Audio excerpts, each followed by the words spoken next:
Монгол улс яаж олон улс төрөлтөх вэ? Сая хэлж байна. Залуучуудын амьдрал яг сайжрах юм уу үгүй юм уу те? Нэг талдаа гармаар байна. Уул уурхай гэхэлэр бүгдийн пупа гэдэг зарим улс төрчнөр одоо болмоор байна. Ер нь Монгол улс одоо 2008 он хүртэл дотоодын нийт бүтээгдэхүүн нэг хүнд $1000 байсан те. Одоо өнөөдөр 5-6 мянган доллар болоод өсөж явж байна. Энэ юуны буян? Манай уурхайчдын инженеруудын буян. Манай байгаль судлаач нар ийм хүмүүсийн буян.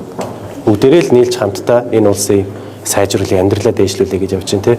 Тэгээ халдсан бүрэгтэй ордын хувьд бол ингээд сонсгол зохион байгуулж байгаа нь бол нэг төрлийн бол зөв гэхдээ нөгөө талдаа би бас эсрэг бодолтой байна.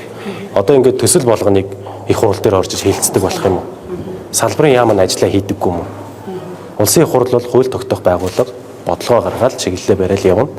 Яг ингээд салбарынхаа шийдвэрүүдийг гаргаад явах зүйлийг бол сайд нар нь хариуцаад хийх ёстой. Яагаад сайдын хүрээнд хийх ёстой ажлыг их хурал дээр оруулж ирж ингэж ярьж байгаа вэ гэдэг нь бол энэ бол ухралт гэж бодож байна. Хүн болгон хариуцсан ажиллаа л хийцгээе тий. Тэгэхээр яг газрын ховор элементийн хувьд бол би дэмждэг. Манайх одоо нүүрсээр экспортлол одоо татварын орлогын ихэнх хувийг бүрдүүлж штэ. Цаашдаа тэгээд энэ маань тодорхойгүй байдалд орчин. Ялангуяа биднээс судалдаж авдаг хөрш маань одоо татгалзъя гэд бодитоор хэлээд штэ. Тэгээд бид нар өөр юу зарж амьдрах вэ?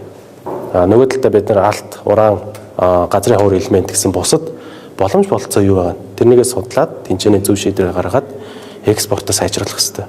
Эсвэл нөгөө талдаа бид нар одоо 5-7 авдаг ч юм уу, Lexus авдаг ч юм уу, боли. Импорто боли тэгвэл те. Гэтэ монголчууд тийм зүйл хүсэж байна уугүй юу? Бүгдээрээ л байр орон сууцнд амьдрахыг хүсэж байна. Бүгдээрээ л хөл залгах унаатай байхыг хүсэж байна те. Тэгвэл нөгөө талдаа бид нар бас экспортод дэмжих хэрэгтэй.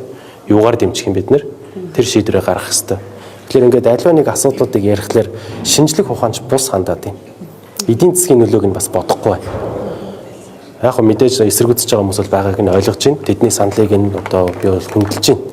Гэхдээ бүгдээрээ хоорондоо хэлцсэн бол мэдээж гаргалгаа шийдэл байдаг аа. Яг энэ уул уурхайн дүр ашиг нь тухайн газартаа орон нутгийн иргэдэд очиж нь үгүй гэдэг дээр бас ярилцах хэрэгтэй гэдэг дээр бол би санал нэг байна.